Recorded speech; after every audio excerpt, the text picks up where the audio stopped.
Have you ever wondered what wakes up in the dead of night when the rest of the world is fast asleep, hiding secrets that were never meant to see the light of day? My name is Mark. My bank account was down to its last few dollars, and the final rent deadline was staring me right in the face. In a moment when all hope seemed lost, a bizarre job offer landed straight in my inbox. The Hollowbrook Hotel, night attendant required. Pay $500 per shift. $500 for a single night? It sounded like a dream, or perhaps a trap far more dangerous than anything I could imagine. But an empty pocket will make a person do just about anything. Without thinking twice, I applied, and the very next day, a small envelope arrived at my apartment address. Inside was an old brass key and a handwritten note. Welcome, Mark. Enter through the main doors of the hotel precisely at 11 p.m. Your training will begin behind the front desk inside the door. Labeled staff only. Following the rules is the only guarantee of your safety. The training tapes, rules of survival. When I stepped inside that old, decaying, yet once grand Hollowbrook Hotel that night, the air reeked of dampness and forgotten history. Behind the front desk, in that small back room, sat an old television and a VHS player. The first tape was labeled Employee Training 1954. With trembling hands, I slid the tape inside. After a burst of static, a man appeared on screen wearing a sharp suit, though his smiling face looked unnaturally forced. In a crisp, transatlantic accent, he began, "Welcome to the Hollowbrook family. Our guests can sometimes be quite unique, so a few strict procedures must be followed to ensure their utmost care and satisfaction." And then, the video reeled off a set of rules whose sheer weight felt heavy enough to snap my spine. Rule 1. If the elevator takes you down to the basement on its own accord, do not panic. Close your eyes tightly and do not move a single muscle until the cat R travels back up. No peeking under any circumstances. Rule 2. If you find a guest wandering the hallways between 2 a.m. and 4 a.m., gently escort them back to their room. Never allow them anywhere near the front doors. Rule 3. Do not look into any mirrors after midnight. It will only leave you disoriented. Rule 4. Count all the keys on the reception board every single night. If even one of the 4 keys marked for the 10th floor is missing, immediately lock the lobby doors, turn off the lights, and hide behind the desk until dawn. The unsettling part? The hotel only had 9 floors. Rule 5. If a gentleman holding a yellow umbrella walks in and asks, "Do you have a vacancy?" you must reply with a cheerful smile, "I'm sorry, we have no vacancy," no matter how angry he gets. Rule 6. If the key to room 309 goes missing, head straight to the kitchen, make a ham and cheese sandwich, and take it to room 309. Knock on the door, hold the plate outward, and stand completely still without looking up until you hear the door click shut from the inside. Rule 7. When the custodian Ronald arrives and announces, "I'm here to clean the mess," only then should you unlock the custodian closet. If he says anything else, deny him entry. Rule 8. Never, under any circumstances, step foot inside the management office. If the door is even slightly ajar, cast your eyes away and keep walking. First night realities and the first test with training concluded, my first shift officially began. The opening hours were quiet. I wiped down the desk, counted the keys, and everything felt normal.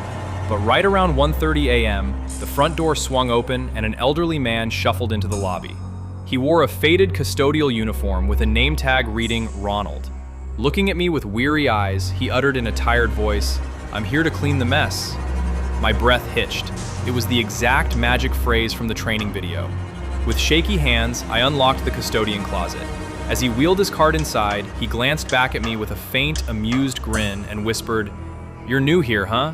Just stick to the rules, kid, and you'll be fine." No sooner had Ronald vanished than I looked back at the key rack, and my blood ran cold. The key to room 309 was missing. Cold sweat beaded on my forehead. I scrambled for my notes. The rule was explicit. Take a sandwich, bring it to 309. I rushed into the kitchen where fresh ingredients sat fully stocked, silent proof that someone kept restocking them daily. I quickly slapped together a sandwich, balanced it on a plate, and took the elevator up to the 3rd floor. Silence choked the 3rd floor hallway. I tiptoed to room 309 and gave a soft knock. Seconds later, the door creaked open.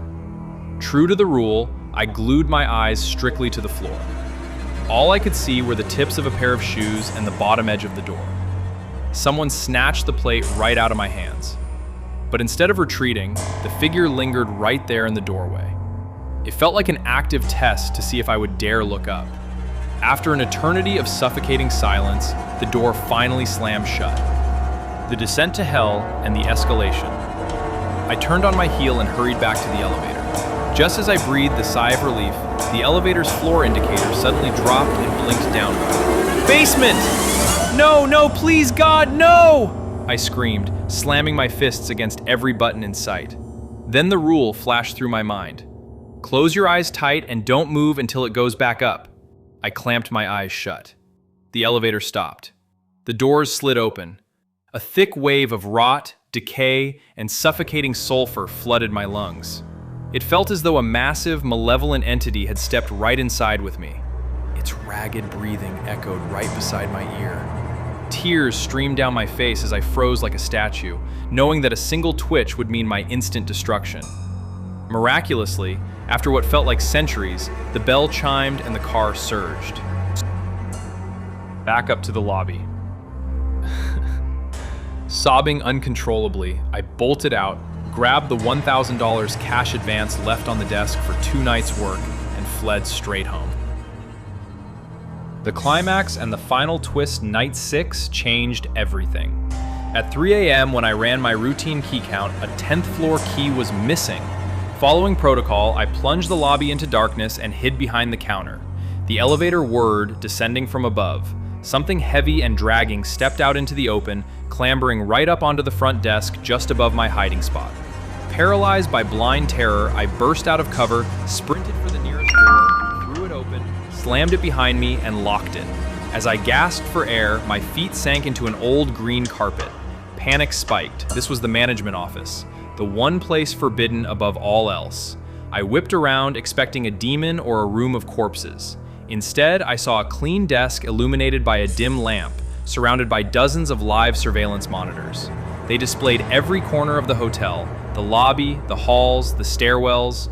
Right on the center of the desk lay an open logbook detailing every single action, every rule broken, and every clinical note of my shifts. The horrifying truth set in. This wasn't just a haunted hotel, it was a massive, calculated psychological and paranormal experiment. Without wasting another microsecond, I sprinted backward out of the room and fled into the street. The next afternoon, a sharp knock echoed at my apartment door.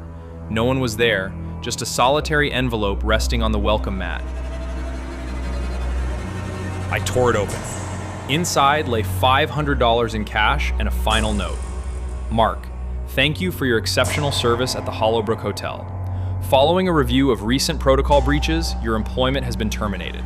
We are already seeking a new night attendant. And remember, matters at the Hollowbrook are always private matters. I exhaled a massive sigh of relief, believing the nightmare was finally over. But right then, my phone buzzed with an unknown caller ID. I picked it up, and a cold, raspy voice whispered from the speaker. Mark, do you really think you made it out? Look out your window. The key is still missing. I tore it open.